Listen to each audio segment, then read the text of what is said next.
Muy bien, hermanos. Buenas tardes. Escuela Bíblica Dominical, domingo 25 de febrero. ¿Sí estoy bien? ¿25? No, ¿verdad? No, todavía no llegamos a tanto, ¿ah? 22. Pensé que mañana era 26. No, es 22. Muy bien. Era para ver si estaban alertas. Bueno, pues siguen de pie 3. ¿Cómo le hacemos? Ok. Es que luego me hacen mucho ruido. Ok, nomás no arrastres la silla, mijo, ¿eh? Bien, vamos a comenzar. Miren, hermanos, la clase de hoy, dejé una tarea, va a ser una clase que demanda mucho de ustedes, mucho análisis y atención. Les he venido enseñando el discurso del Monte de los Olivos. ¿En qué capítulo de Mateo está? Bájenle a la música, por favor. Bájenle a la música, por favor. Ay, caray, que se quedaron con la hora de la comida. Bueno, ¿en qué capítulo de Mateo está el Monte de los Olivos? Ahí necesito que estén bien abusadillos. ¿Qué capítulo de Mateo hemos estado estudiando? 24. ¿Qué capítulo de Marcos estamos estudiando? No. 13. Mateo 24, Marcos 13 y Lucas 21. Entonces, ¿por qué Juan no? Porque solo Mateo, Marcos y Lucas son los evangelios que se llaman ¿cómo? ¿Cómo se les llaman los evangelios de Mateo, Marcos y Lucas? Sinópticos, porque se puede hacer una sinopsis o se pueden ir comparando paralelamente el uno, el otro y el otro. Bien, les he venido enseñando que todo comenzó cuando el Señor Jesús hace un anuncio, una profecía sobre Jerusalén y el templo. ¿Qué fue lo que anunció el Señor Jesús? ¿Cuál fue la profecía que les dio el Señor Jesús? Micrófono, hermano Ale. ¿La destrucción del templo? La destrucción del templo. Agárralo, Ale, agárralo. ¿Qué palabras usó para describir la destrucción del templo? Que no quedaría piedra sobre piedra que no sea derribada. No quedaría piedra sobre piedra. O sea, el Señor anunció una destrucción total. Pónganlo en perspectiva. Nosotros podemos ir a zonas arqueológicas de México y ahí vemos vestigios de las culturas prehispánicas.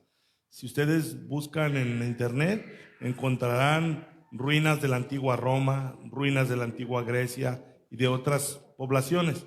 Pero de Jerusalén y el templo no quedó ni siquiera un vestigio de ruina, quedó completamente destruido. O sea, la profecía de Jesús de no quedará piedra sobre piedra se cumplió al pie de la letra, o sea, quedó todo destruido. ¿Ok? Entonces, cuando el Señor anunció eso, ¿a quién se lo anunció?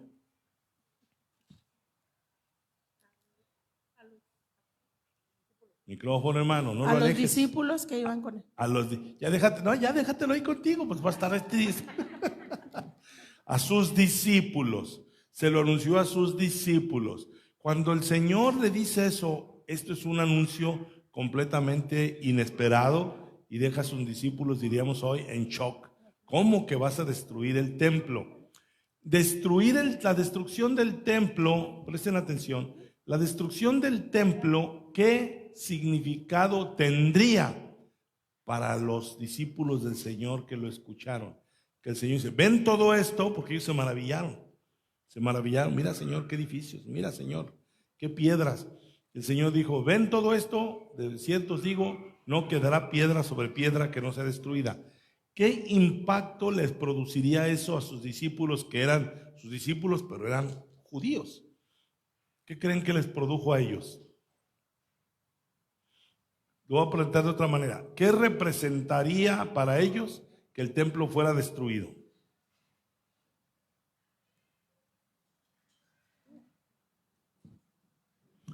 ¿Sería como cualquier otro edificio que se cayera?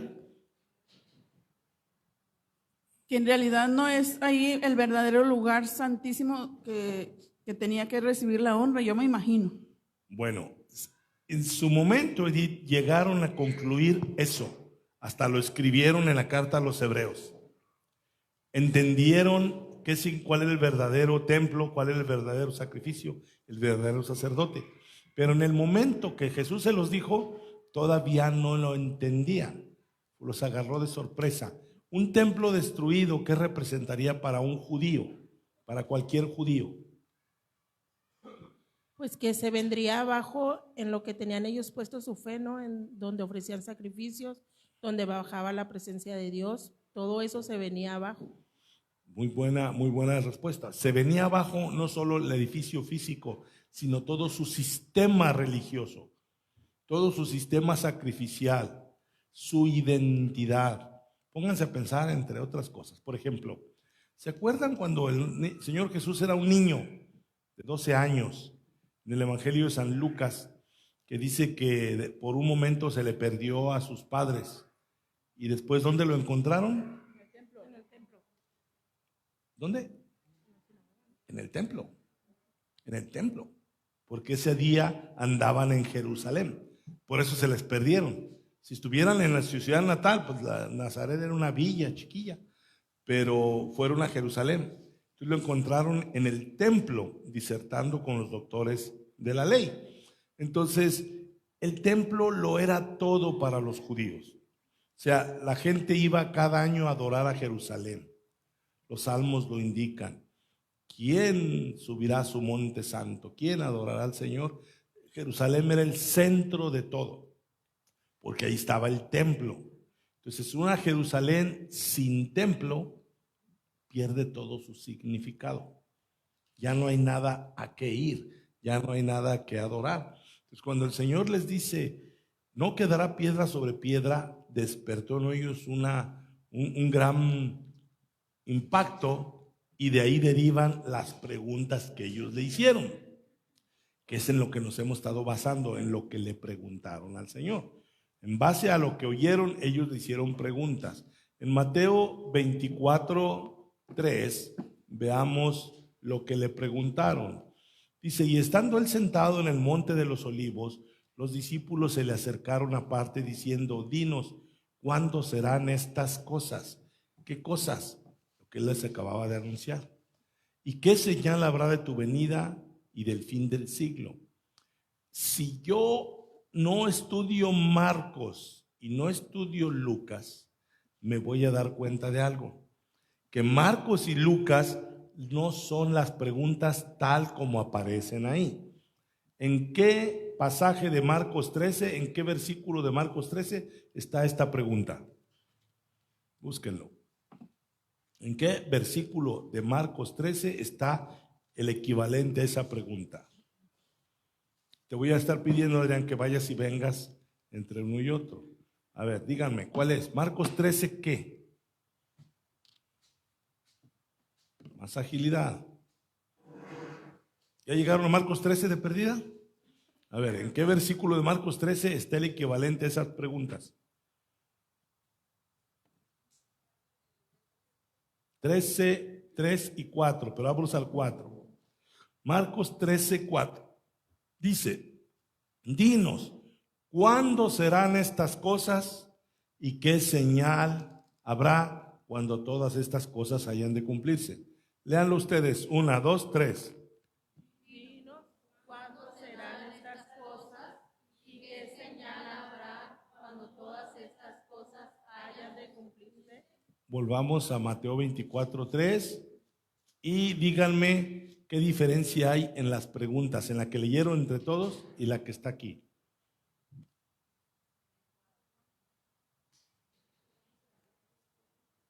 ¿Qué hay de diferencia aquí con Marcos 13, 4? Micrófono, hermano.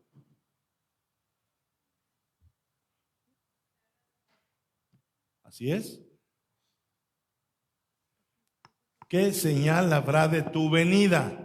Eso no viene en Marcos 13, 4. ¿Y qué otra pregunta? ¿Usted misma, hermana? Y hay otra pregunta ahí mismo, que tampoco está en Marcos 13:4. El fin de los siglos. Y del fin del siglo. O sea, en Mateo aparece, la primera pregunta sí aparece en Marcos, ¿cuándo serán estas cosas? Pero en Mateo aparecen otras dos preguntas, ¿qué señal habrá de tu venida y del fin del siglo? Volvamos a Marcos 13:4. Aquí no aparece ni qué señal habrá de tu venida ni del fin del siglo. En Lucas 21 hay otro versículo equivalente. ¿Cuál es?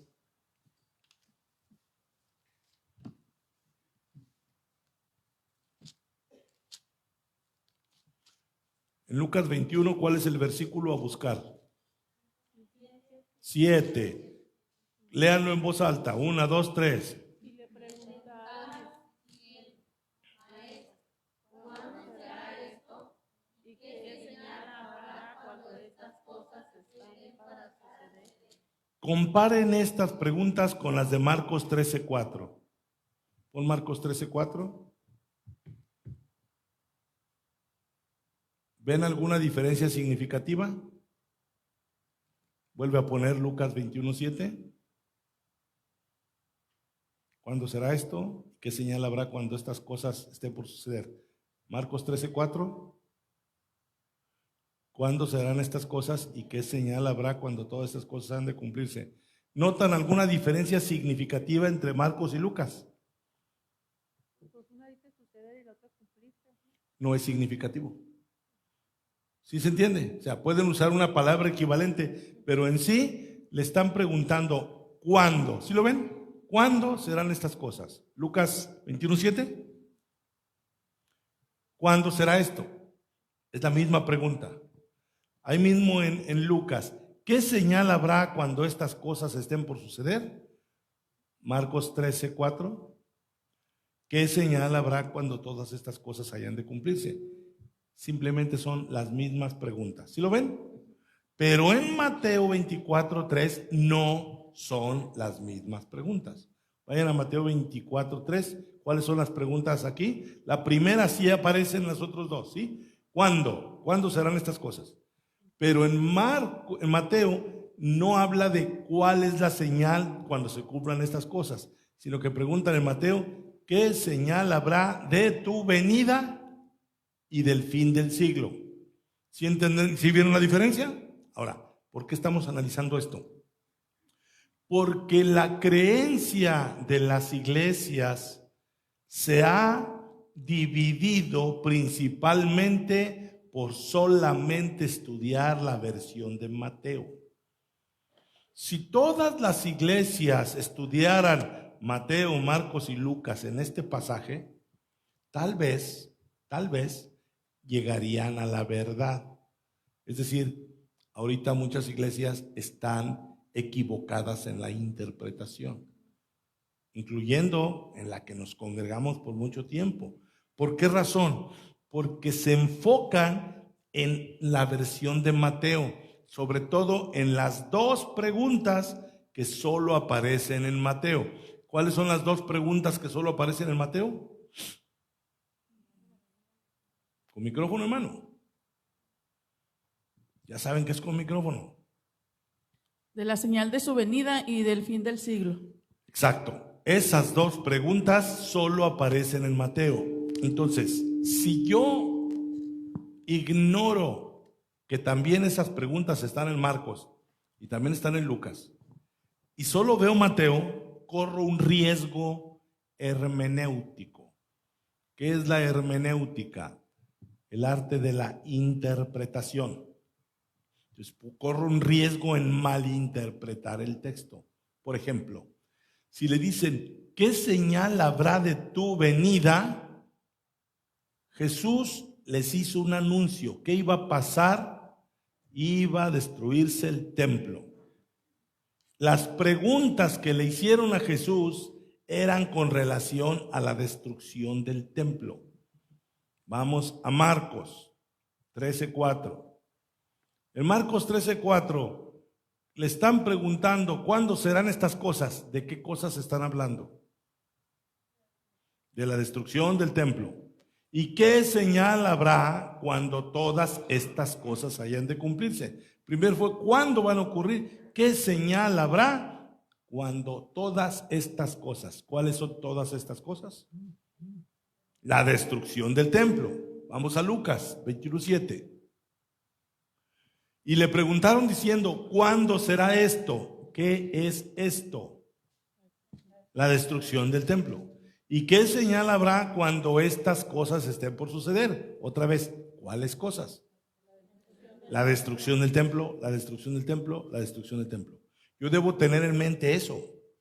Si yo pierdo de vista eso, me voy a desviar. Muchos se han desviado a leer solo Mateo 24:3 y olvidarse de que el Señor está hablando de la destrucción del templo. Ponlo, Mateo 24:3. Corren el riesgo de olvidarse de que el Señor les habló de la destrucción del templo. Entonces, cuando dice, ¿cuándo serán estas cosas? Mateo, primera pregunta, ¿cuáles son esas cosas? La destrucción del templo. Pero luego dice, ¿y qué señal habrá de tu venida? Si alguien se olvida de que el Señor les habló de la destrucción del templo, yo puedo confundirme y decir, ¿qué señal habrá de tu segunda venida? Cuando el Señor no estaba hablando de eso, estaba hablando de la destrucción del templo. Entonces, ¿qué señal habrá de tu venida? Pensaríamos que los apóstoles le están preguntando, ¿y a todo esto cuándo va a ser tu segunda venida? Cuando el tema era la destrucción del templo. Entonces, muchas iglesias, muchos sistemas doctrinales han errado terriblemente por interpretar que ahí los apóstoles le están diciendo, ¿cuándo será tu segunda venida? Ciertamente viene la palabra venida, pero la palabra venida tiene que estar armonizando con el tema. ¿Cuál es el tema? La destrucción del templo. ¿Me van siguiendo? Como Marcos y Lucas no dice nada de la segunda venida en las preguntas, pensar yo que en Mateo le están preguntando por la segunda venida, voy a empezar a entender que todo lo que el Señor les contestó aún no ocurre, porque ocurriría hasta la segunda venida. Quiero su atención. ¿Me van entendiendo? Si yo pienso que aquí ellos le preguntaron por la segunda venida, yo voy a interpretar que todo lo que dice Mateo 24, Marcos 13 y Lucas 21 es futuro para nosotros, porque lo asociaríamos con la segunda venida. Pero la destrucción del templo ya pasó, años 70 después de Cristo. Yo debo tener mucho cuidado que esa pregunta, ¿qué señal habrá de tu venida?, se interprete correctamente para no desviarme y pensar, y ahorita voy a hacer un repaso, que todo lo que Jesús dijo, yo se los he venido enseñando, todo lo que Jesús les contestó era aguas. Esto va a pasar antes de la destrucción del templo. Pero los que crean que ahí está hablando de la segunda venida, interpretarán que todo lo que Jesús les dijo es aguas. Esto pasará antes de mi segunda venida. O sea, que nada de eso ha pasado todavía y lo estaría yo empujando al futuro. ¿Me expliqué? Y luego dice, y del fin del siglo, hace como un mes, hicimos un ejercicio, espero que lo recuerden. ¿Qué es el fin del siglo? Nos pusimos a repasar y la mayoría de las interpretaciones que revisamos traducían fin del mundo. ¿Se acuerdan? Casi todas las traducciones, aparte de Reina Valera, que traduce fin de siglo, casi todas decían, ahí está, mira, ahí está la NBI. ¿Cuándo sucederá esto y cuál será la señal de tu venida y del fin del mundo? La mayoría mal traducen fin del mundo. ¿Por qué traducen mal?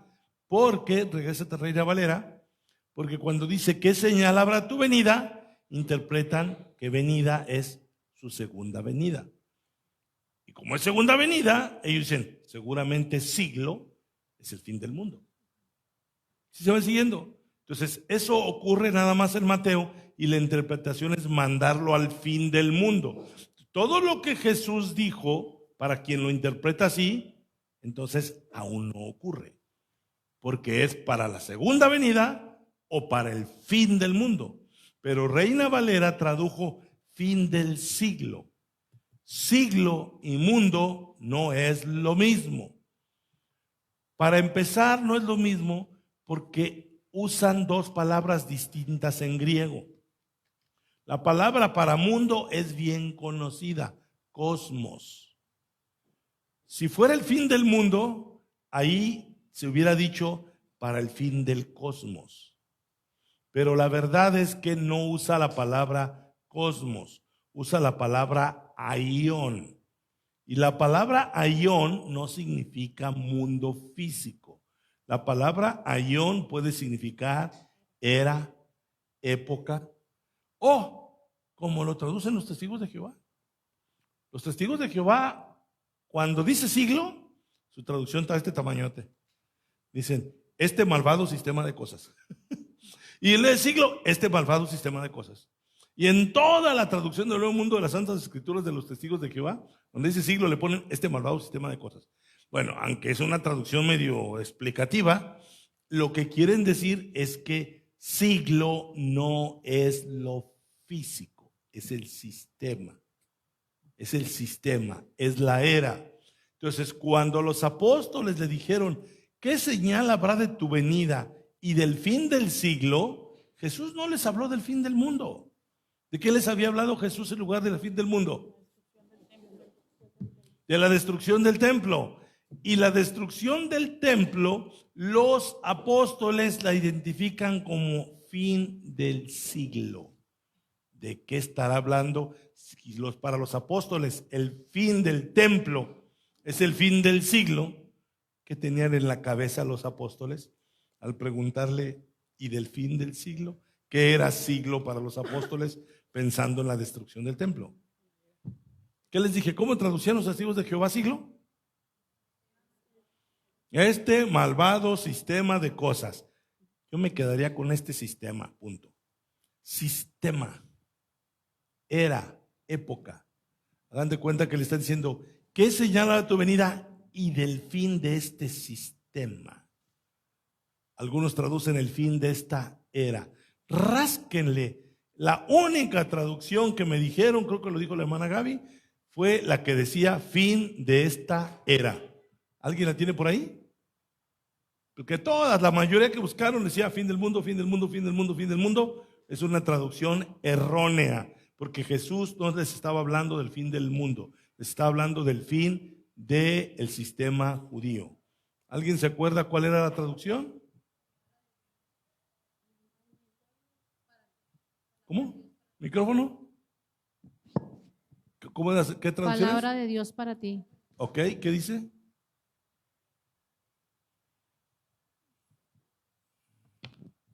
Cuando estaba sentado en la montaña de los olivos, los discípulos se le acercaron en privado y le preguntaron, dinos, ¿cuándo será esto? ¿Cuál es la señal de tu venida y el fin de la era? El fin de la era es más exacto junto con fin del siglo que decir fin del mundo. Fin del mundo es un error. O sea, hay muchas traducciones que tienen errores garrafales y ustedes lo tienen que saber. No me vengan con que es Biblia, es Biblia. Ahorita le hice un favor a la traducción de los testigos de Jehová, ¿verdad? Está bien, este malvado sistema de cosas, pero los testigos de Jehová, Juan 1:1, lo echan a perder. Porque dice el Juan 1:1, y el verbo era Dios. Y ellos traducen, y el verbo era un Dios. Tacha. O sea, también se avientan sus pifias. Pero eso de la traducción del siglo se las valgo para este efecto. Sí, siglo es sistema. Entonces aquí lo que los apóstoles le estaban preguntando era en relación a la destrucción del templo, porque fue lo que Jesús les anunció. Entonces le preguntan, ¿cuándo serán estas cosas, la destrucción del templo? ¿Qué señal habrá de tu venida? Ahí viene la tarea que les dejé. ¿Qué señal habrá de tu venida? No es tu segunda venida, es tu venida en juicio sobre Jerusalén. No es tu segunda venida, porque Jesús no les anunció nada en ese momento sobre su segunda venida. les anunció la destrucción del templo, que pasó hace casi 2000 años. Les estaba anunciando algo que se cumplió en los días de ellos. ¿Me estoy explicando? ¿Alguna pregunta aquí? A ver, por favor. Si alguien tiene una pregunta o alguien que me diga, hermano, así le estoy entendiendo. A ver, ¿qué les deja esto? No se sientan mal si batallan, porque estoy remando contra una fuerte corriente de lo que nos han enseñado por años. No se sientan mal si les cuesta trabajo entenderlo, pero quiero escuchar para ver qué tanto están entendiendo o qué tan bien lo estoy explicando, porque a lo mejor yo dije, me vendrá una explicación clarísima y resulta que nanay. A ver, quiero escucharlos. Adelante, Manuel. Hermano, con respecto a la tarea, sí, estaba yo un poquito confundida porque el Señor viene hablando de la destrucción del templo, de lo que iba a pasar, ahorita lo estábamos viendo. Pero ya en el versículo 29 habla acerca de la venida del Hijo del Hombre, porque dice, inmediatamente de esta tribulación, y luego ya empieza a narrar lo que va a suceder con la naturaleza. Y más abajito dice, así verán venir al Hijo del Hombre. O sea, ahí ya no estaba hablando acerca de lo que iba a pasar, que ya pasó, la destrucción después del templo, ya estaba narrando algo que iba a ser ya más adelante. ¿Y la tarea la hicieron? ¿Qué les dejé de tarea? Sí, Ale, está bien, hermana Gaby, ahorita voy ahí. Sí, hermano, por eso precisamente les dejé la tarea. Sí, Ale. Es que yo también estoy sobre eso, sobre la tarea, porque yo lo que hice es que la leí, perdón, la leí, pero yo lo que a mi entender dije es que se trata ahí de dos preguntas en una. O sea, está diciendo, ¿cuándo serán estas cosas? ¿Cuándo será la destrucción del templo? ¿Y qué señal habrá de tu venida? O sea, que el Señor le estaba respondiendo a dos tipos de preguntas, a la destrucción del templo y a la señal de tu venida, porque de la tarea que dejó, las citas que vienen ahí, nos manda Apocalipsis, nos manda Isaías, a Ezequiel, a Joel, y cuando cierro con Apocalipsis, o sea, habla del sello de cuando viene la destrucción, y yo dije, entonces, ¿será que son una pregunta pero está dando dos respuestas? Ok, es muy parecido a lo que acaba de decir hermana Gaby. Vamos a llegar ahí. Por eso estoy utilizando tiempo para entender la base. La base es, por eso les dejé la tarea. Porque en Mateo, el Señor contesta lo mismo que contestó en Marcos y lo mismo que contestó en Lucas. Aunque en Mateo las preguntas son algo distintas, la respuesta de Jesús es la misma en los tres. Es decir, en Marcos y en Lucas no le preguntaron estrictamente sobre tu venida y sobre el fin del siglo. ¿Se acuerdan que ya lo vimos eso? Aún así, el Señor le contestó lo mismo en los tres evangelios. Entonces, si el Señor contestó en Marcos y Lucas algo que no le preguntaron, habría que revisarlo. No le preguntaron por su segunda venida, ni le preguntaron por el fin del mundo. Y el Señor les dio una respuesta. Hay que entender que les respondió. Por eso al principio de la clase les dije, este es un tema bien importante para interpretar correctamente el texto. Entonces, veamos esto. Vamos al texto que usted me dijo, ¿fue el 29? Vamos al 28. Vamos a Mateo 24, 28. Dice,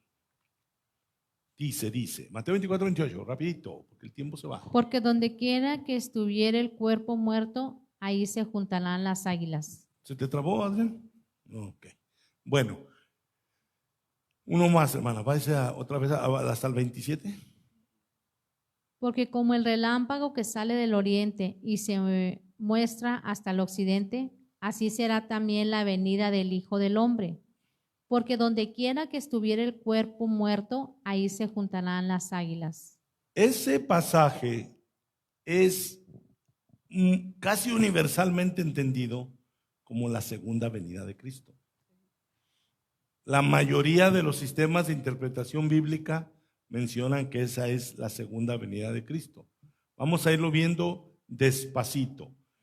Esto ya lo hemos visto en las clases anteriores, pero no tengo problema en volverlo a repetir. Miren, vámonos a la versión de Marcos primero. Marcos 13. Algunos textos me voy a ir rápido porque ya los expliqué, espero que todos los tengan bien claro. Vamos a Marcos 13. Entonces, dice el versículo 4. ¿Alguien lea el 4?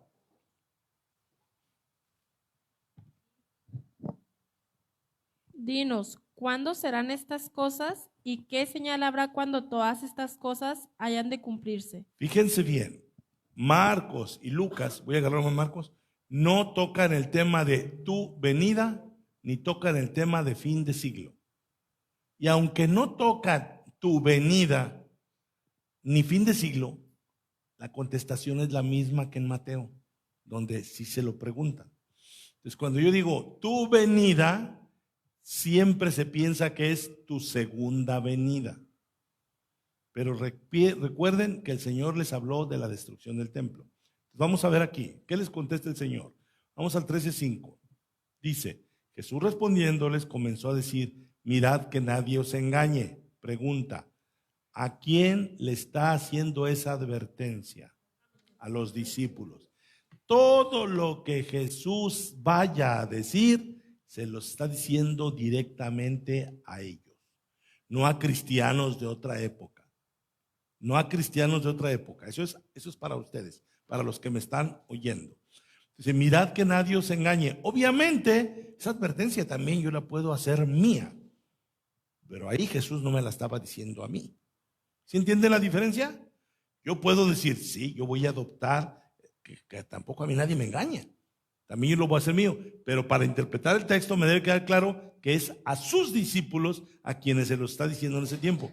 ¿Por qué es importante esto? Para ubicar de qué momento está hablando el Señor. ¿Me expliqué? No está hablando de mi momento, ni el de ustedes. Está hablando del momento de sus discípulos. ¿Perdón? En ese momento no se estaba refiriendo al futuro, estaba exactamente diciéndolos a ellos, que también aplica para nosotros, pero en ese momento era... Esa es la realidad. Todo lo que Jesús dijo, tomémoslo en cuenta, porque también tiene aplicación para nosotros. Pero él estaba hablando de las cosas que iban a ocurrir en aquel momento. Es bien importante para que sepamos cuándo iba a ocurrir. Seguimos, verso siguiente. Dice, porque vendrán muchos en mi nombre diciendo yo soy el Cristo y engañarán a muchos. ¿Aplica también para mí? Sí, pero eso que Jesús dijo también ocurrió en su tiempo. Justo antes de la destrucción del templo, lo repasamos en el libro de los Hechos. Gamaliel habla de un Judas, de un Teudas. En Hechos 21, un romano le dice a Pablo, ¿eres tú aquel egipcio? Entonces, hubieron muchos que se hicieron pasar por el Cristo y engañaron a muchos. Ese engaño ya ocurrió. Pero en nuestros tiempos siguen habiendo muchos ungidos que arrastran a la gente tras de sí. Pero el Señor particularmente está hablando de los engañadores de aquel momento. ¿Me van siguiendo? O sea, sí puedo hacer lo mío como una advertencia para mí, pero históricamente se iba a cumplir en los tiempos de ellos. Seguimos. Dice, mas cuando oigáis de guerras, de rumores de guerras, no os turbéis. Este pasaje ya lo estudiamos.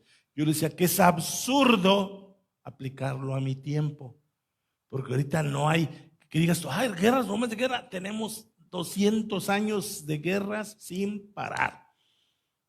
Bueno, 180 años, sin parar las guerras. O hay una guerra aquí, o hay una guerra allá, o hay otra guerra atrás. Entonces, ¿por qué Jesús dijo eso? Porque les explicábamos que en los tiempos de Jesús, el imperio romano se mantenía en paz por la fuerza de Roma. No habían batallas, no habían guerras, porque Roma ya tenía todo conquistado y controlado. ¿Cómo se llamaba ese régimen? ¿Se acuerdan? El régimen de paz.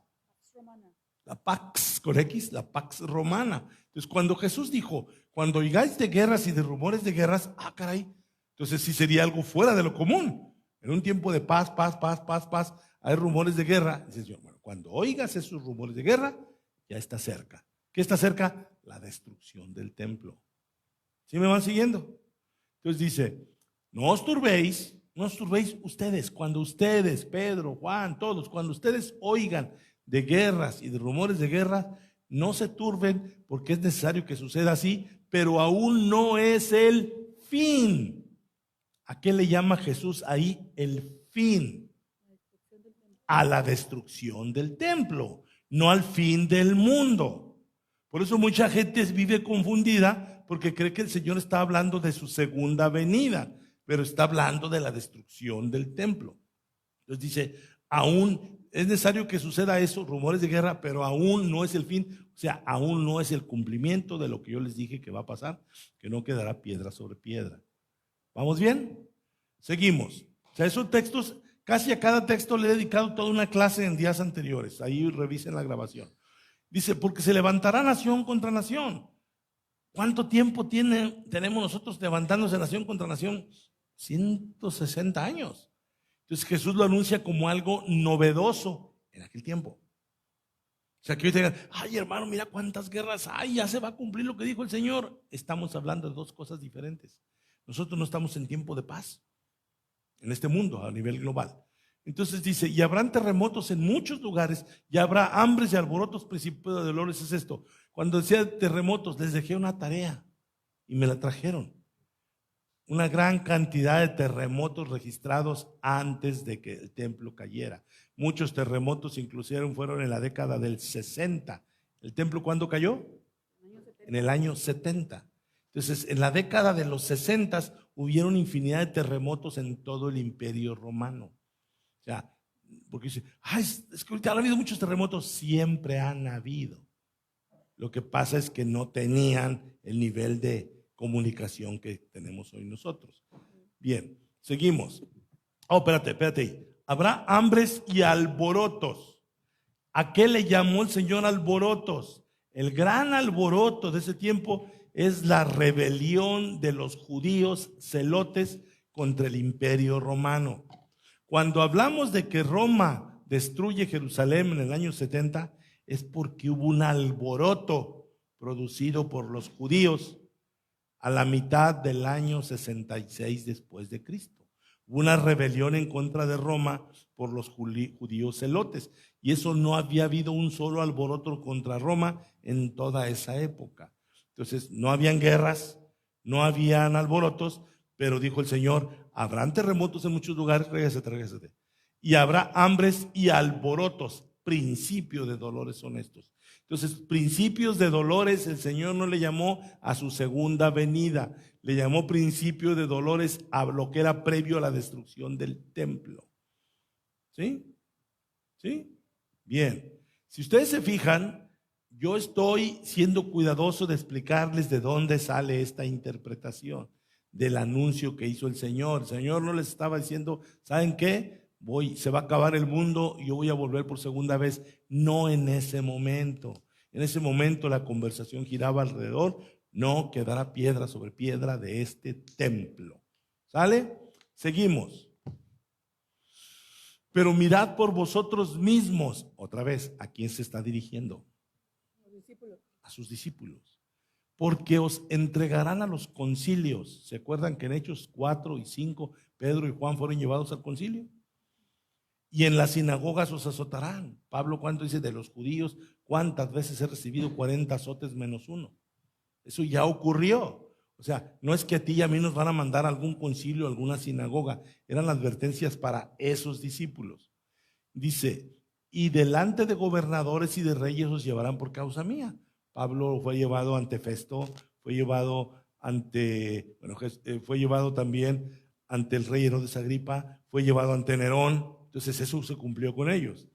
Luego dice, y delante de gobernadores y reyes os llevarán por causa de mí para testimonio de ellos. Y efectivamente, Pablo testificó frente a otros dignatarios que le dijo a Agripa, por poco me persuades de ser cristiano, para testimonio de ellos. ¿Sí? Entonces eso ya ocurrió. Seguimos. Y es necesario que el evangelio sea predicado antes a todas las naciones. Les dejé una tarea que me hicieron. Hermana Lorama fue la que aportó muchos textos. En Colosenses, en Romanos, en diferentes cartas, San Pablo habla de que el evangelio ya se predicó en todo el mundo. Nosotros podríamos decir, Pablo, no es cierto, ni siquiera se había descubierto América, pero ¿de qué mundo hablaba Pablo? De su mundo, el Imperio Romano. Entonces el Señor Jesucristo dice que para cuando caiga el templo, todo el Imperio Romano ya habrá escuchado el evangelio. Y así sucedió. ¿Sí? pasa es que dice, es necesario que el evangelio se predique antes a todas las naciones. El contexto, todas las naciones, es todas las naciones conocidas, constituidas alrededor del imperio romano. Seguimos. Pero cuando os trajeren para entregaros, os trajeren ¿a quiénes? A ellos, a los discípulos.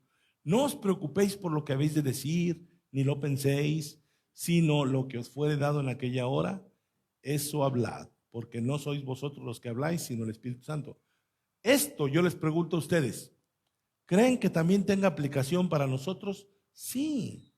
También nosotros en algún momento nos vamos a ver en aprietos o nos hemos visto en aprietos y alguien nos ha cuestionado nuestras creencias y hemos hablado y el Espíritu Santo ha estado con nosotros. También tiene aplicación para nosotros, pero históricamente le sucedió a los discípulos. ¿Estamos? ¿Qué pasó? Ok, seguimos. Y el hermano entregará a la muerte al hermano y el padre al hijo, y se levantarán los hijos contra los padres y los matarán. Eso que se oye peliculesco ya sucedió. Va a llegar un momento, yo creo que ya se acerca el tiempo, unas 2 semanas, ya que ya hemos repasado bien lo que dice la Biblia, me voy a traer el libro de Josefo para que empecemos a ver cómo Josefo registró que eso que anunció el Señor sí sucedió en ese alboroto de los judíos contra los romanos. ¿Sí? Entonces ahí Jesús lo anunció, pero cuando traigamos el libro histórico ahí vendrá cómo se cumplió. ¿Seguimos? Y seréis aborrecidos de todos por causa de mi nombre. Fíjense bien. ¿Seréis aborrecidos quiénes? Los discípulos del Señor. Pero va la siguiente. Seréis aborrecidos de todos. Todos los van a aborrecer a ustedes. ¿Quién es todos? ¿Sobre quién va a caer el juicio? Sobre los judíos incrédulos. Los judíos incrédulos aborrecerán a los cristianos. ¿Qué es lo que les he enseñado?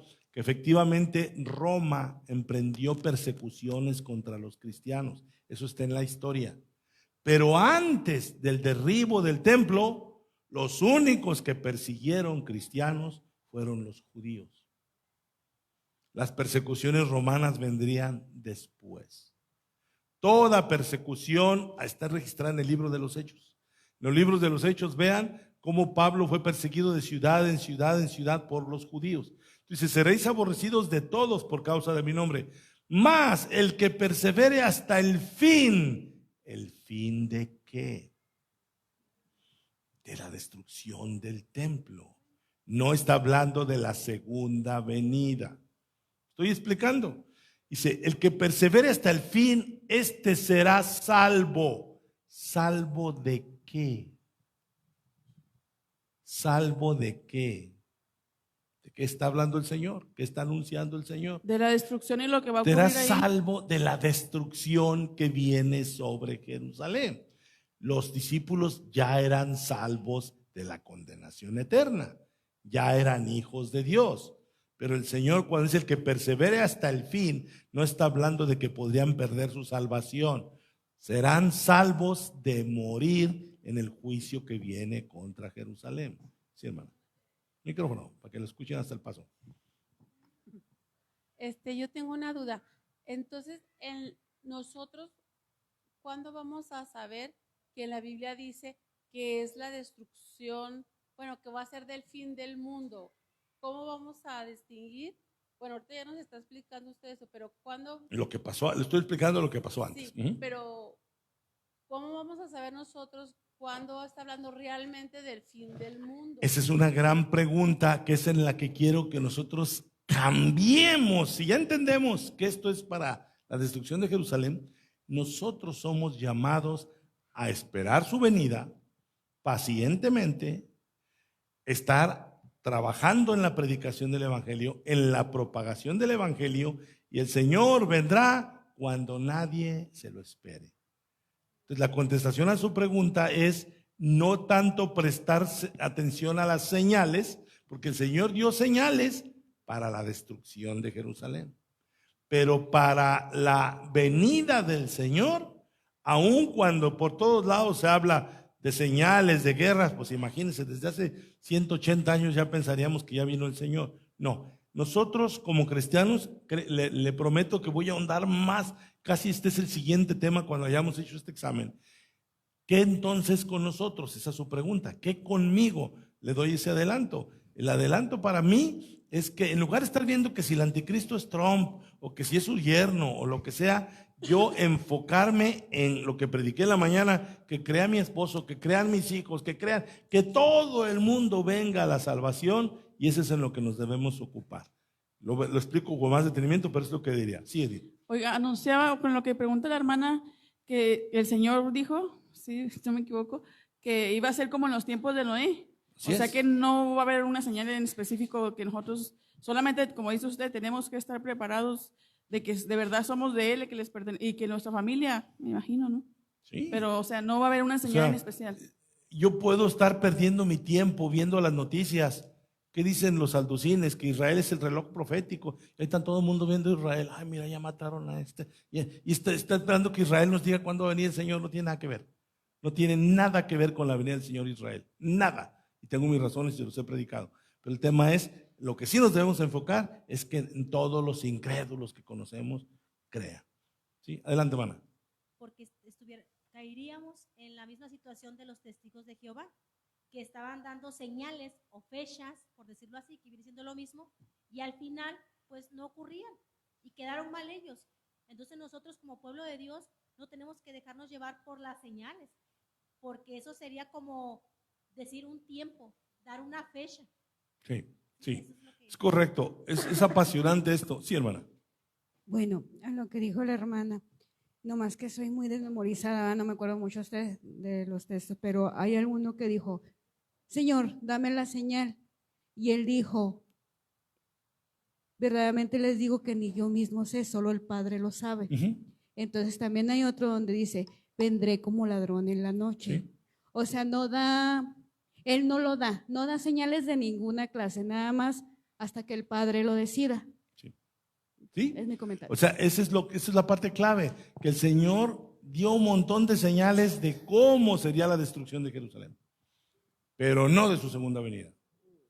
Su segunda venida nadie lo sabe, ni los ángeles, solo el Padre. Sí, hermana. ¿Me consiguen agua, por favor? Bueno. Sí, adelante. Bueno.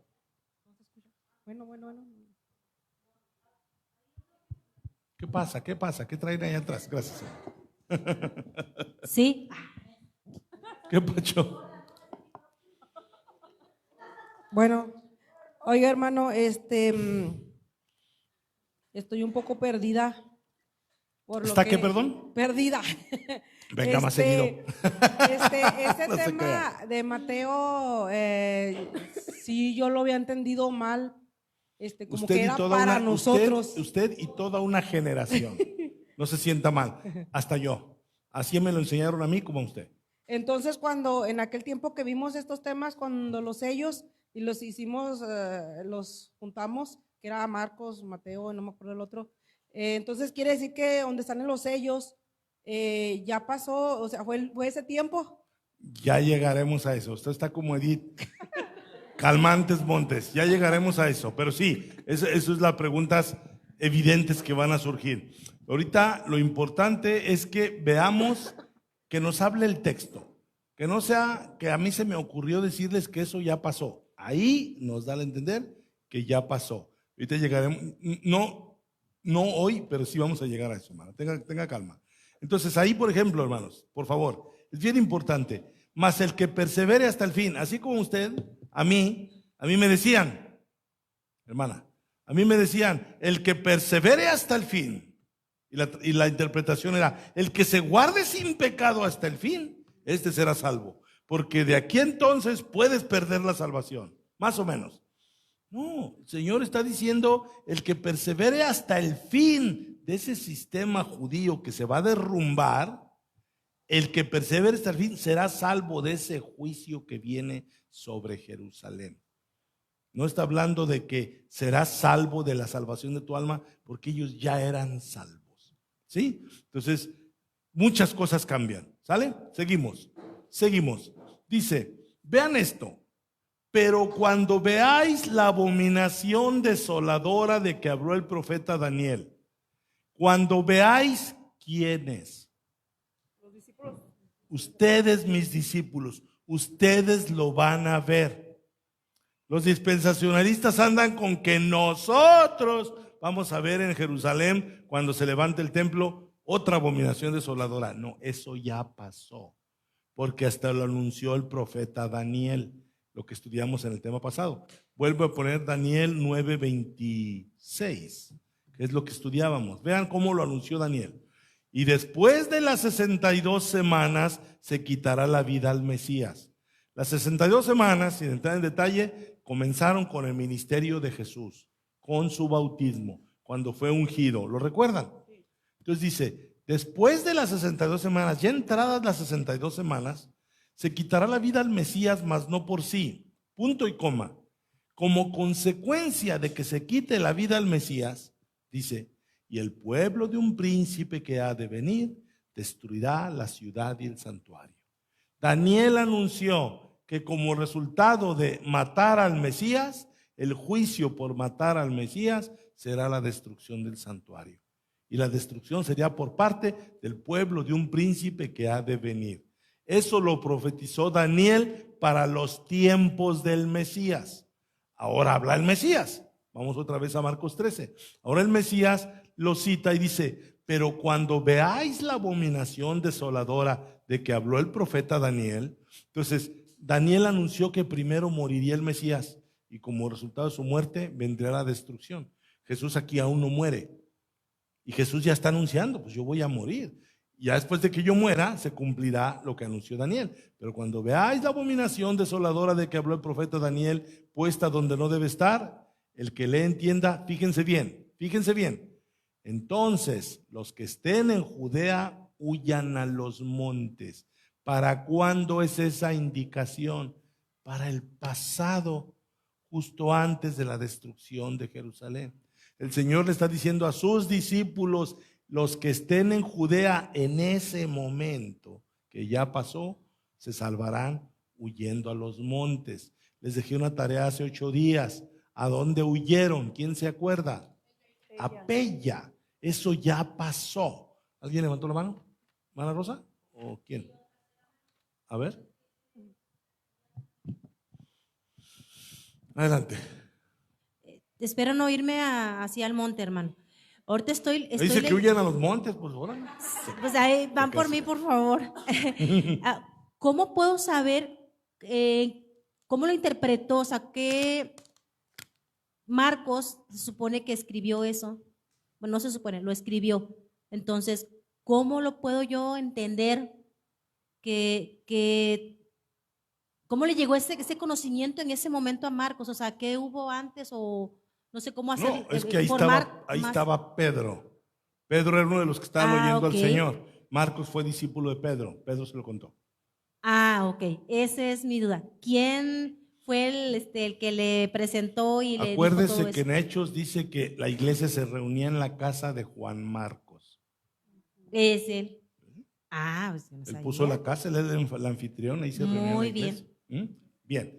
Entonces dice, entonces los que estén en Judea en ese momento, en aquel tiempo, huyan a los montes. Ya vimos que huyeron a los montes de Perea en la ciudad de Pella. Bien, seguimos. El que esté en la azotea no descienda a la casa ni entre para tomar algo de su casa, en el contexto de Judea, de ese lugar. O sea, no es en el fin del mundo, no es en la gran tribulación y que vamos a andar todos a corre y corre. Y si yo ando en mi azotea no tiene nada que ver. ¿Sí me explico? Y los que estén en Judea, pero hermano, ¿pero cómo lo vas a hacer si no va a estar en Judea? Pues viajaremos a Judea para luego salir corriendo a los montes. No tiene ningún sentido. Esto ya ocurrió y era para los que estaban en Judea. ¿Me expliqué? Bien, seguimos. Y el que esté en el campo, no vuelva atrás a tomar su capa. El que esté en el campo ya está más cerca de las montañas. Vámonos. Es un sentido de urgencia. Entonces, pausa. Aquí en Lucas, vete a Lucas 21:20, hay un dato que solamente viene en Lucas. No viene ni en Mateo ni en Marcos. ¿Quién lo lee? ¿Quién lo lee? Pero cuando viereis a Jerusalén, rodeada de ejércitos, sabed entonces que su destrucción ha llegado. Entonces el Señor se los dijo claramente. ¿Cómo sabrás? ¿Qué señal habrá que Jerusalén va a estar destruida? La vas a ver rodeada de ejércitos.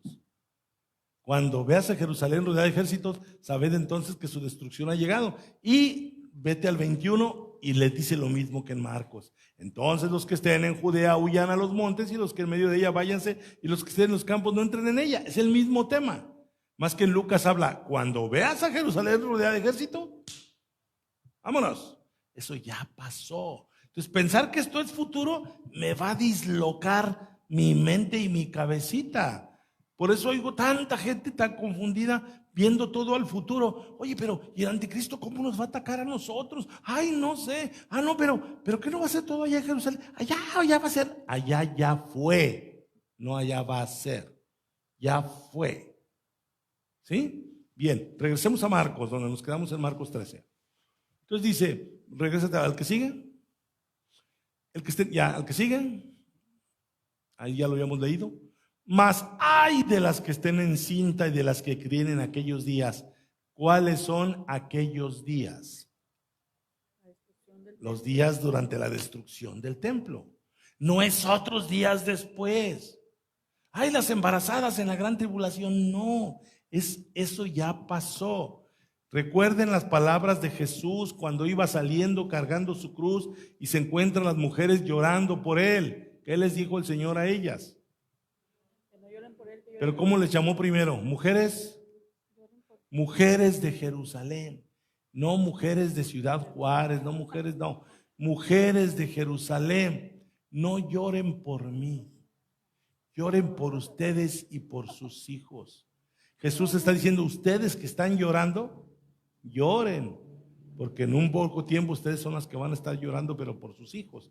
Por eso cuando dice, hay de las que estén en cinta, me espero hasta que les lea el libro de Josefo. Viene bien descriptivo qué pasó con las mujeres embarazadas.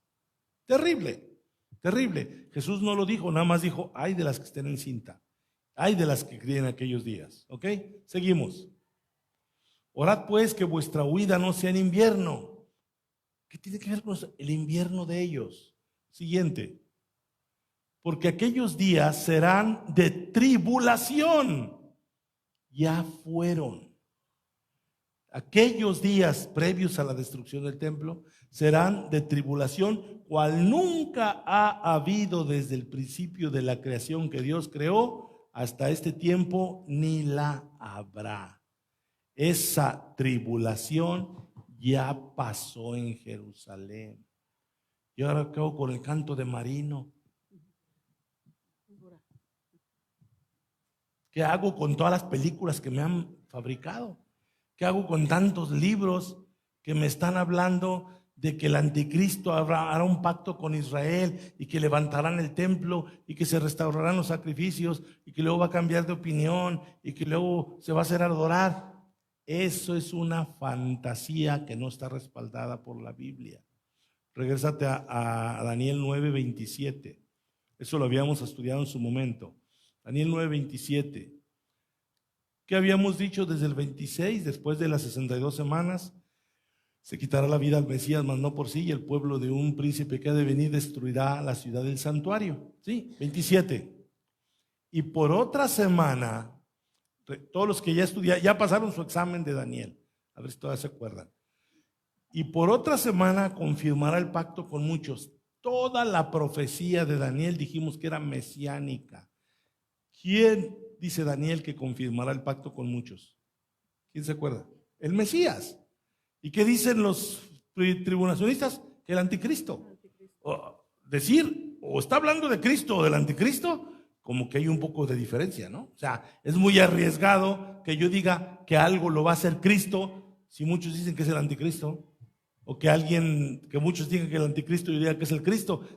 Alguien está gravemente equivocado aquí. Alguien está gravemente equivocado aquí si unos dicen que será el Cristo y otros el anticristo. ¿Sí me estoy explicando? Porque están hablando de dos interpretaciones distintas. Porque ahí cuando dice, por otra semana confirmará el pacto con muchos, los dispensacionalistas dicen que el anticristo confirmará el pacto con Israel.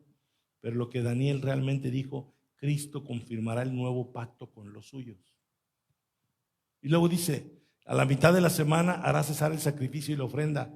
Cristo, porque con su sacrificio en la cruz, único y suficiente, hizo cesar cualquier otro sacrificio, por el tiempo que todavía hubieron sacrificios en el templo ya no tiene ningún valor, porque ya el sacrificio de Cristo lo había sustituido. Pero los pretribulacionistas dicen que el anticristo a la mitad de la semana hará cesar el sacrificio del Antiguo Testamento que estarían reviviendo los judíos en el futuro. O sea, dicho de otra manera, con Cristo murió el Antiguo Testamento. ¿Sí estamos de acuerdo? Bueno, los futuristas dicen que en el templo futuro harán sacrificios como en el Antiguo Testamento. Es una aberración. ¿Sí me estoy explicando? Bien, ahora sí, regresemos a Marcos. Dice, porque aquellos días, ¿cuáles días? De los de la destrucción del templo, porque no va a ser nada más destruir una construcción. Muchos dicen, ¿a poco esa fue la gran tribulación? ¿A poco? Revisa, no fue nomás destruir un templo. Hubieron miles de crucificados, hubo canibalismo, hubo una destrucción total. Dice Josefo que ahí sí la sangre escurría como si fuera un río. De todo el matadero que hubo. Entonces dice el Señor, aquellos días serán de tribulación cual nunca ha habido desde el tiempo de la creación que Dios creó hasta ese tiempo ni lo habrá. Cuando Cristo habla de una gran tribulación, está hablando de una gran tribulación que ya pasó. Esta clase se la di hace poco a una persona y dijo, ay hermano, qué alivio. Yo dije, sí, qué alivio. Dejémonos de cosas y vamos a evangelizar, ¿no? ¿No les parece buena idea? Dejar andar ya viendo películas fantasmagóricas y ponernos a traer a tu viejo aquí, a traer a tu cuñada y a tu suegra y a todos los que no han venido a Cristo. ¿No te parece más apasionante dedicar tu vida a hacer eso que estar esperando cuándo será la gran tribulación? Es bien astuto el chamuco, ¿eh? Sí, hermana. Micrófono, hermana Anita. Se me hace que la tarea no la voy a alcanzar a revisar. Sirve que la pulen. Ahorita les voy a dar un adelanto.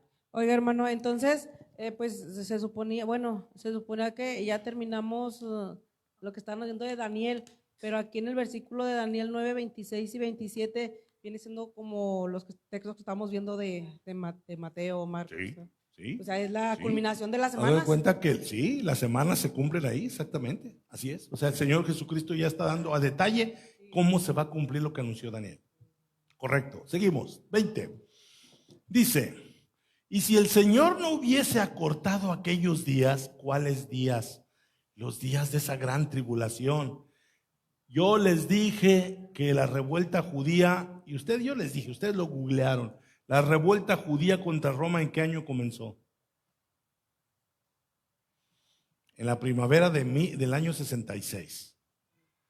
Y en Apocalipsis 11 dice que la ciudad será entregada a los gentiles 42 meses. Eso dice Apocalipsis 11, ustedes búsquenlo.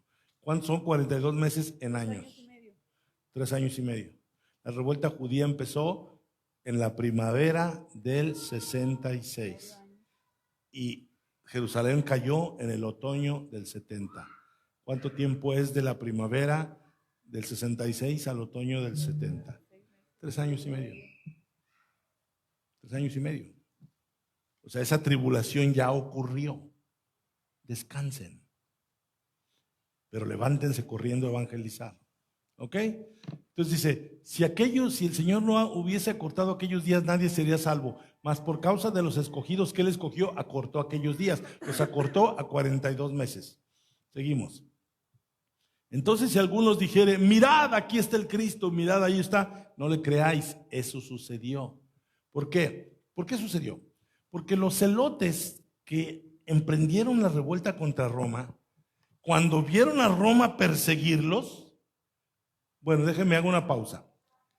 Había un general romano, Cestio Gallo, que fue el primero que asedió Jerusalén. Cuando Lucas dice, cuando veáis a Jerusalén rodeada de ejércitos, Los ejércitos romanos los dirigía Cestio Galo o Cestio Gallo. Dice Josefo que Cestio inexplicablemente se retiró. Cuando Cestio se retiró, los cristianos huyeron a Perea, aprovecharon ese momento. Y cuando Cestio huye, los romanos dicen, yes, y van a los romanos, los judíos, y se dedican a perseguir judíos a romanos, porque los romanos eran un batallón pequeño. Y cuando persiguen judíos a romanos, logran matar a muchos romanos. Y los romanos huyen. Y los judíos creen que Dios les ha dado una gran victoria, como en los días de los reyes. Y cuando se deja venir ahora sí Tito con todos los ejércitos, empiezan a clamar a Dios. Y empiezan muchos a decir, así dice el Señor, Dios nos librará de esta bola de impíos. Vieron falsos profetas que dijeron que vendría una salvación, cuando el Mesías ya había anunciado la destrucción. Entonces por eso dice, entonces si algunos dijeren, mirad aquí está el Cristo, mirad aquí está el Cristo, era, mírenlo, aquí viene el que nos va a salvar de los romanos. Esa era la expectativa. Miren, Él es el que nos va a salvar. Ese era el, mirad aquí está el Cristo, o mirad ahí está. No le creáis, no creas, porque no va a haber auxilio para los judíos. No va a haber auxilio. ¿Seguimos? Porque se levantarán falsos cristos y falsos profetas y harán señales y prodigios. No ha acabado el texto, mijo. ¿Me creíste que leo muy rápido? Todavía no, ahí está. Porque se levantarán falsos cristos y falsos profetas y harán señales y prodigios para engañar, si fuese posible, aún a los escogidos. ¿Quiénes son los escogidos? Esos por los cuales el Señor acortó los tiempos. O sea, muchos escogidos que el Señor los iba a salvar estarían en riesgo de ser engañados por estos falsos cristos, de que se queden en Jerusalén. Cambia todo. O sea, no se vayan de Jerusalén, no se vayan, el Señor nos va a salvar. Pero Cristo, ¿qué les dijo que hicieran? Huyan. ¿Ok? Seguimos. Mas vosotros mirad, os lo he dicho antes. ¿Seguimos? Pero en aquellos días, después de aquella, esta es la tarea, y les voy a dar un adelanto para que pulan. La tarea de Angie la vi, la de la hermana la vi, están bien, pero vamos a pulirlas. Ya, dice el Señor, pero en aquellos días, ¿cuáles son aquellos días?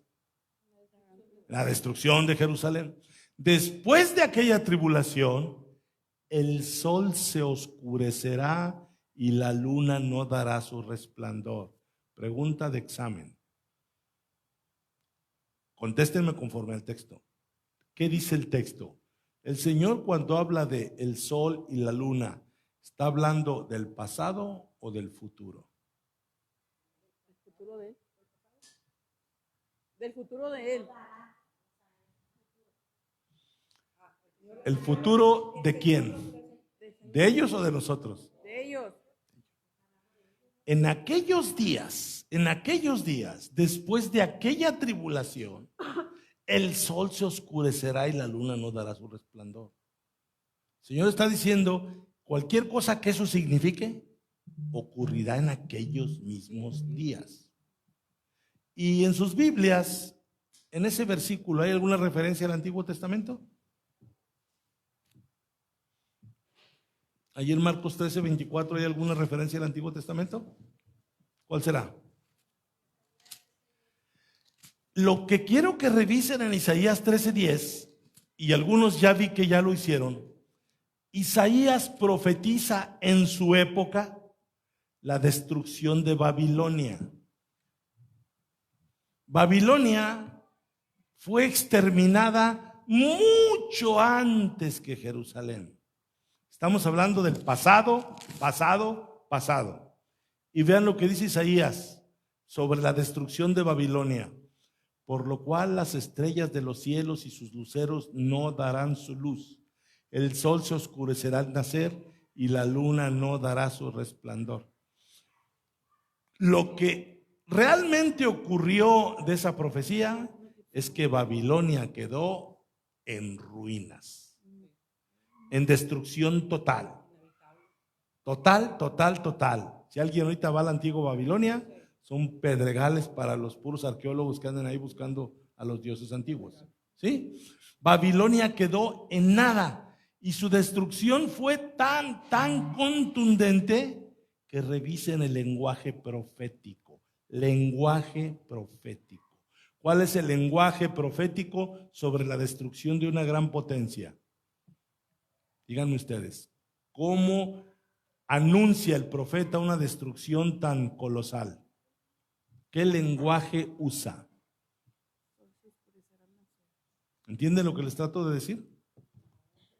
¿Es que el sol se oscurecerá al nacer eso? ¿Es lo que pregunta? Sí, es lo que le pregunto. Dice que cuando Babilonia caiga, que ya cayó, el sol se iba a oscurecer al nacer y la luna no dará su resplandor. Lenguaje profético, ¿qué? Es lenguaje simbólico, lenguaje figurado. Cuando Babilonia cayó, no ocurrió literalmente eso con el sol y con la luna. Fue la manera profética de describir que la gloria de Babilonia sería nada. Si dice las estrellas, el sol, todo lo glorioso de esa potencia se arruinaría por completo. O sea, el sol no se oscureció, ni la luna se oscureció cuando cayó Babilonia. Cayó Babilonia con toda su gloria. Entonces, Isaías es un libro profético y los profetas usaban muchas figuras simbólicas. Apocalipsis también. Y nuestro Señor Jesucristo es el profeta de profetas. Y regrésate a Marcos. Y Jesús dice algo que como Babilonia ya sucedió. Babilonia ya quedó en ruinas. Jerusalén también ya quedó en ruinas. Y el Señor dice, en aquellos días, después de aquella tribulación, el sol se oscurecerá y la luna no dará su resplandor. El Señor está reproduciendo el mismo lenguaje profético del profeta Isaías. ¿Lo notan? Sí, hermana Gaby. Entonces nosotros nos vamos con la finta por el subtítulo. Exactamente. La venida del Hijo del Hombre. Así Y ya hacemos como una transición. Ya lo que estuvo hablando de la destrucción del templo lo dejamos atrás y ya ahora hablamos por lo que dice el... Exacto, así es. El subtítulo te va guiando a donde tú crees que es. Pero fíjense cómo el Señor repitió exactamente lo que dijo Isaías sobre Babilonia. Ahora el Señor lo dice sobre Jerusalén. Lenguaje profético. Sí, hermana.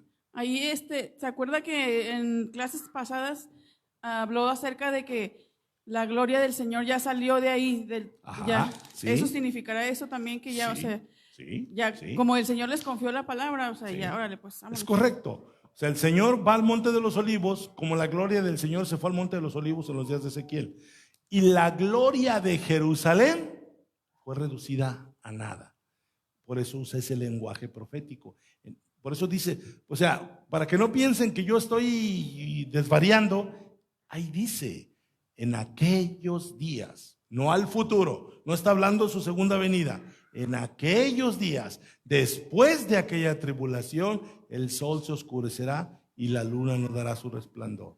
Por supuesto que yo voy a batallar si no tengo la referencia de Isaías, pero afortunadamente Isaías me dice, Babilonia será destruida, el sol se oscurecerá y la luna no dará su resplandor, pero eso fue simbólico porque lo que quiso decir es que toda la gloria de Babilonia se redujo a nada. Recuerden que los discípulos le dijeron al Señor, Señor, mira qué construcciones, mira qué templos. ¿De qué hablaban? De la gloria del templo. Y el Señor termina diciendo, la gloria del templo será tan destruida que proféticamente hablando, el sol se oscurecerá y la luna no dará su resplandor. Hermano, Sí. hasta ahorita, bueno, ya me ha caído más o menos el 20, pero ahorita ya más firme de que cuando empezó a hablar de los judíos y de todo eso, yo venía con la enseñanza de que los judíos hay que bendecirlos porque si no nos van a maldecir y todo eso. Entonces empecé con un poco de miedo, ¿verdad? Pero ya poco a poco fui viendo. Entonces ahorita que estamos viendo que la gloria salió desde entonces, desde ese momento, entiendo de que ya no era un pueblo especial para el Señor, sino de que todos aquellos que creemos en Él formamos ese pueblo ya. Si los judíos de hoy levantan un templo, va a ser una construcción sin ningún valor para Dios. Porque desde los días del Señor, que abandonó el templo y se fue al Monte de los Olivos, ya no hay gloria alguna en lo que tenga que ver con sacrificios del Antiguo Testamento. Ya la agarraste, muy bien. ¿Dónde está la gloria? La gloria está en el Señor que está en el cielo sentado a la diestra de la majestad. Su gloria está en la tierra porque nosotros somos el templo de su Espíritu Santo. Y la gloria está en la iglesia, que es el pueblo de Dios. Y no solo eso, nosotros somos la nueva Jerusalén de Apocalipsis. O sea, cualquier otra Jerusalén ya no tiene valor alguno. Por más que el mismo Donald Trump le dé valor y le meta millones de dólares al año, no tiene valor alguno. Nosotros somos la nueva Jerusalén. ¿Les trae eso algún alivio? ¿Sí? Bien. Hermanos, la tarea la vamos a revisar la próxima semana, pero yo creo que se los dejé sin advertirles nada. Nomás dije, chéquense Isaías. Pero ahorita como ya lo pusimos ahí, ya saben de qué se trata. Entonces, averígüenlo desde el punto de vista del lenguaje profético. Porque no nada más era Isaías 13, ¿verdad? También era Ezequiel, también era Joel. Tienen para buscarle y empápense del lenguaje simbólico de los profetas en este caso. ¿De acuerdo? Les iba a decir algo más. Se los espero el sábado. No, algo más les iba a decir de este tema. Pero bueno, yo creo que ahí le paramos ya para que lo digieran y lo asimilen. ¿Cómo se sienten? Sí, hermano. Sí. O sea, miren, la tarea háganla así otra vez. En este pasaje de Marcos 13:24 y en su equivalente de Mateo y en su equivalente de Lucas vienen las referencias a Isaías 13, a Isaías 19. Busquen en esos pasajes y vayan y estudien las citas que vienen referenciadas ahí. Y eso es en lo que la tarea de, mira Angie, préstame tu cuaderno. La tarea de Angie está concisa, pero es de lo que hablábamos. Miren, lo voy a leer rapidísimo, digo porque ya la había visto. Mire, dice aquí, ¿qué quiso decir Jesús? Dice, este versículo es parte del discurso profético de que Jesús dio en el Monte de los Olivos, cuando los discípulos le preguntaron sobre el fin de los tiempos. Interpretación simbólica, así le puso. La luna sin brillo significa pérdida de estabilidad. El sol que se oscurece significa tiempos de juicio o de crisis. Las estrellas cayendo significa la caída de líderes o poderes. Las potencias conmovidas serían cambios grandes en el orden del mundo. Trae más Angie, pero eso es lo que quería leerles. Entonces, en realidad hay que entender el lenguaje, gracias, el lenguaje profético que, repito, Jesús no se lo inventó. Jesús se trajo del Antiguo Testamento las palabras proféticas de Isaías, que Isaías se las aplicó ¿a quién? A Babilonia. A Babilonia.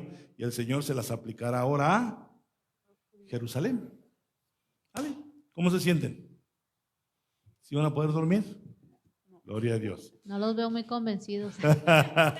Muy bien, hermanos, gracias. Le dejo el lugar a mi hermana Gaby. Y de mi parte, Dios los bendiga a todos. Gracias, Señor, te damos porque nos permite nuevamente repasar esta palabra, Señor, encubierta de nuestros ojos, Señor, con creencias equivocadas que nos desviaban, Señor, al punto que tú quieres que nosotros conozcamos, Padre. Gracias porque en medio de esto hay un alivio, Señor, de poder saber que esas cosas ya pasaron, pero cosas, Señor, vienen por delante. Es menester, Señor, que nosotros hablemos de la palabra y que más gente sea convertida, Señor, a través de lo que tú tienes ahí escrito, Señor. Bendice la escuela dominical, Señor. Bendice a mis hermanos que están, Señor, prestos a escuchar de tu palabra, los que no se pudieron quedar en esta hora, Señor. Sigue bendiciendo la vida de nuestro pastor para que nos siga ayudando, Señor, a través de los conceptos que son equivocados o que no entendemos, Padre Celestial. Guíanos, Señor, a toda verdad, a toda justicia.